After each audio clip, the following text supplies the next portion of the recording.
Hello friends, welcome back to the channel. आज मैं लेके आई हूँ आपके लिए एक अच्छा सा पैराग्राफ। बहुत ज़्यादा लेंथी नहीं है, छोटा सा है। Title is my village. ये टोटली है प्रेजेंट टेंस में। प्रेजेंट इंडेफिनिट टेंस का यूज़ किया गया है ज़्यादातर, और आपको समझ आएगा कि प्रेजेंट टेंस का यूज़ कैसे कैसे किया जाता है। साथ ही साथ में हर एक वर्ड का, हर एक शब्द का मीनिंग भी यहाँ पे लिखती जाऊँगी ताकि आपको सारी चीज़ें क्लियर होती रहें। तो चलिए शुरू करते हैं। The paragraph is my village. Village होता है गांव, और माई मीन्स मेरा, तो मेरा गांव। ये है हमारा paragraph. The name of my village is Vijayanagar in Karnataka. The name, name होता है नाम, ओ मतलब का, माई मतलब मेरा, गांव होता है विलेज, इज़ मतलब है, विजयनगर नाम है, कहाँ पे आता है, कर्नाटका में। तो नाम मेरे गांव का क्या है, विजयनगर, और वो कहाँ पे है, कर्नाटका में। कर्नाटका आपको सबको पता होगा, एक स्टेट है। ड्यूरिंग द समर, ड्यूरिंग होता है दौरान। During the summer and winter vacations, summer क्या होता है, गर्मी, विंटर क्या होता है, सर्दी, वेकेशंस मतलब होता है छुट्टियाँ।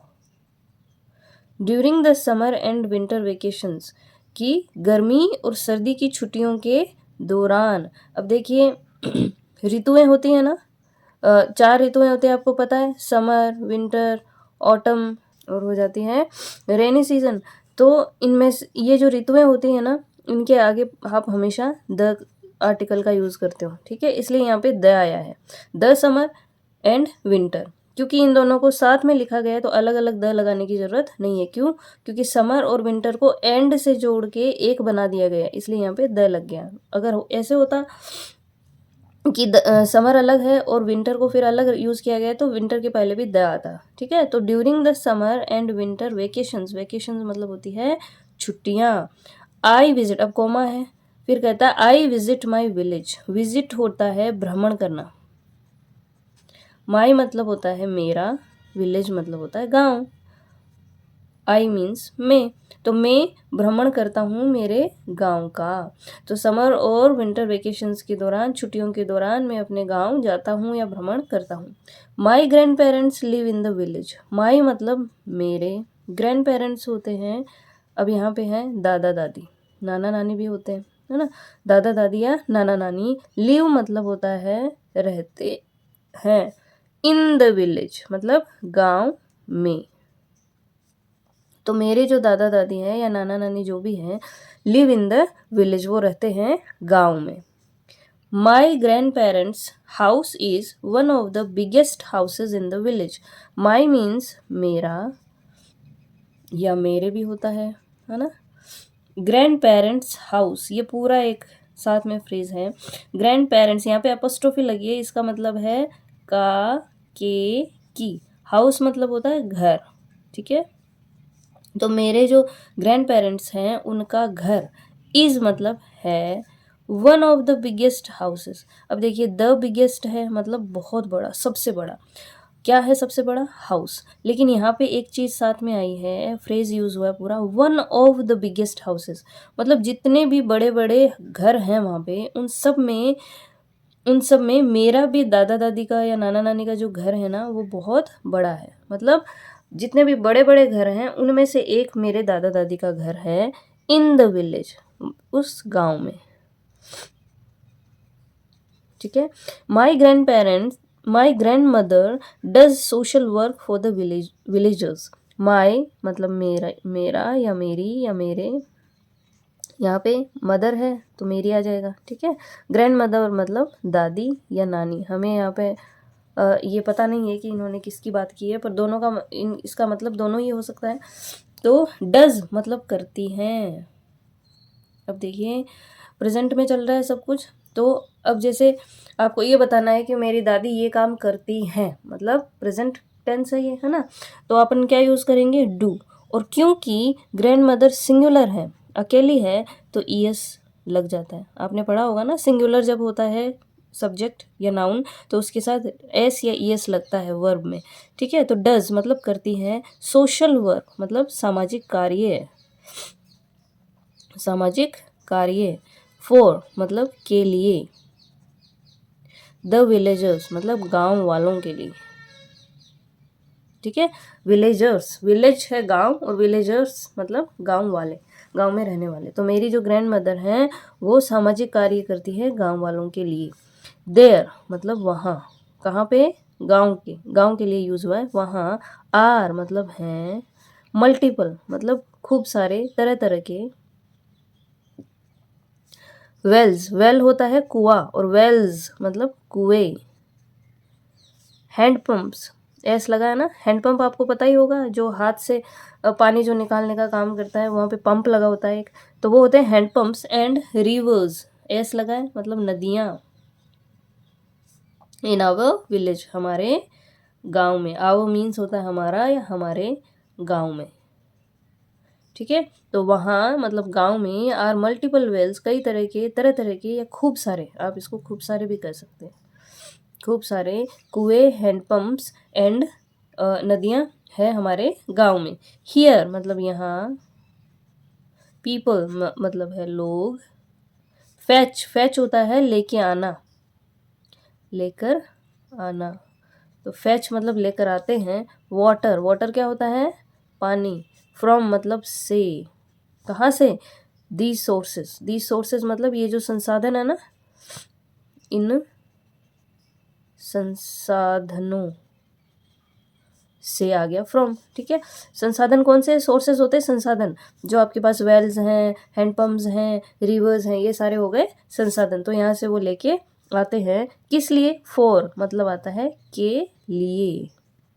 वॉशिंग मतलब धोना, क्या धोना इनको, क्लोथ्स कपड़े। और किसके लिए, इरिगेशन मतलब सिंचाई। देखो इसमें बहुत से वर्ड्स आएंगे जो आपको याद करने पड़ेंगे।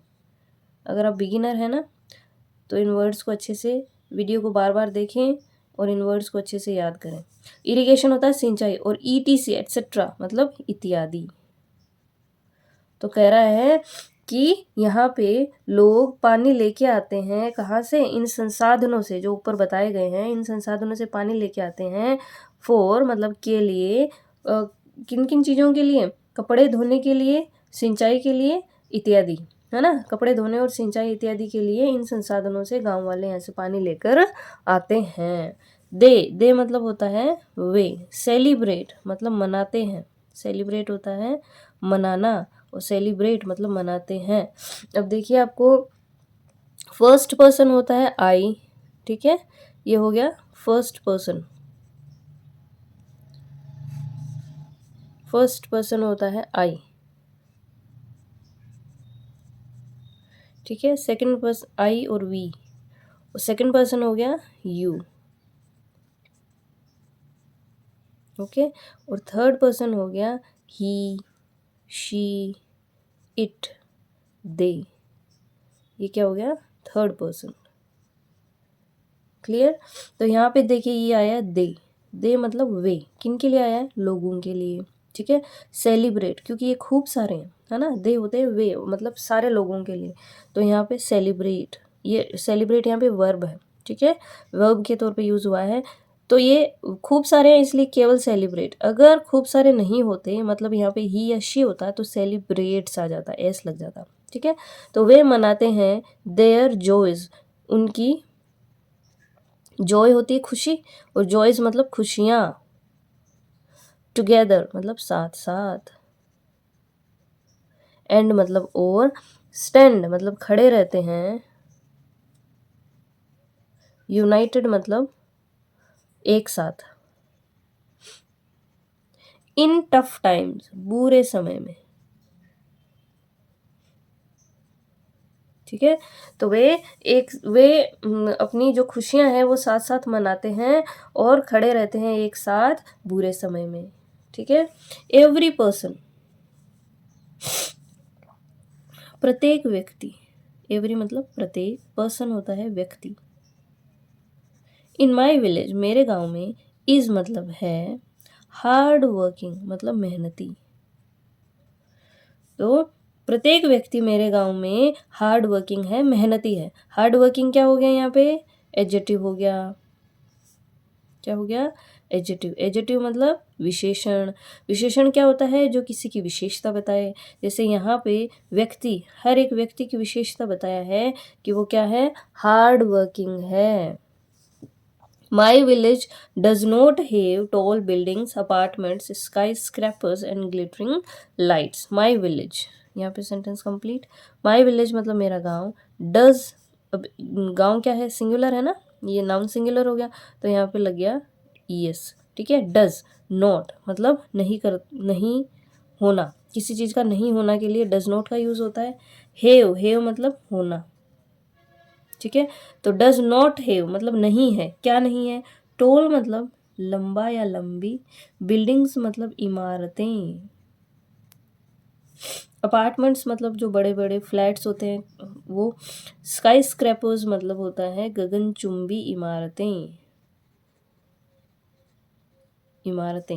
एंड एंड होता है और, ग्लिटरिंग लाइट्स, ग्लिटर होता है चमक। ठीक है। ग्लिटरिंग मतलब चमकने वाली, क्या? लाइट्स मतलब चमकदार लाइट्स वगैरह यहाँ पे नहीं है। तो my village does not have, मेरे विलेज में नहीं है लंबी इमारतें, बड़े बड़े फ्लैट्स, गगनचुंबी इमारतें और चमकदार लाइट्स, कोमा लगी है। बट, लेकिन, बट का मतलब क्या होता है? लेकिन, बट से सेंटेंस को जोड़ा है। इट हेज, इट किसके लिए? मतलब विलेज। ठीक है। तो इट हेज मतलब होना या है। अब देखिए आपको मैं बता देती हूँ एक चीज़ और यहाँ पे, हेज, हेव, इनका मतलब है होना, और इसी का अगर पास्ट में यूज़ करेंगे तो हैड। जैसे इट हेज मतलब इसके पास है, किसी चीज़ का आपके पास होना, इसके लिए हेज, हेव और हेड का अलग से यूज़ करते हैं। ये hedge, have, head plus third form वाला फॉर्मूला यहाँ पे नहीं है, ये टेंस नहीं है। ठीक है। हेज, हेव और हेड मतलब इसका मतलब भी होना, इसका मतलब भी होना और इसका मतलब भी होना। ठीक है। लेकिन ये सिंगुलर के लिए यूज़ होगा, हेव प्लूरल के लिए और हेड पास्ट के लिए। कैसे? जैसे ही हेज अ कार, उसके पास एक कार है।